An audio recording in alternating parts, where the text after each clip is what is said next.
সকল ধর্মের গোত্রের অধিকার নিশ্চিত করতে হবে। শান্তি,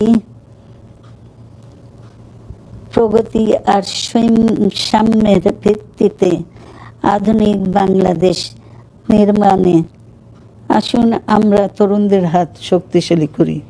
ধ্বংস নয়, প্রতিশোধ নয়, প্রতিহিংসা নয়, ভালোবাসা, শান্তি ও জ্ঞান ভিত্তিক সমাজ গড়ে তুলি। আল্লাহ হাফেজ।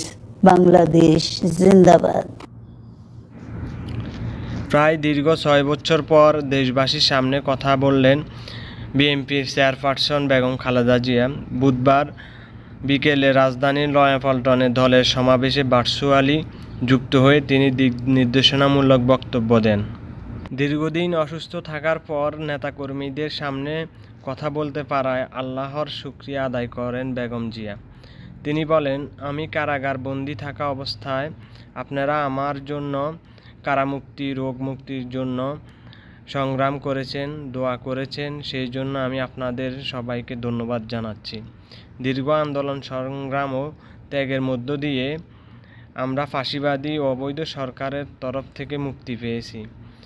আমি আন্তরিক ধন্যবাদ জানাতে চাই আমাদের বীর সন্তানদের, যারা মরণপণ সংগ্রাম করে এই অসম্ভবকে সম্ভব করেছে, যোগ করেন বিএনপির চেয়ারপারসন। এই সংগ্রামে শত শত শহীদদের প্রতি শ্রদ্ধা জানিয়ে তিনি বলেন, এই বিজয় নতুন সম্ভাবনা নিয়ে এসেছে। উপস্থিত জনতার উদ্দেশ্যে তিনি বলেন, ছাত্র তরুণরাই আমাদের ভবিষ্যৎ।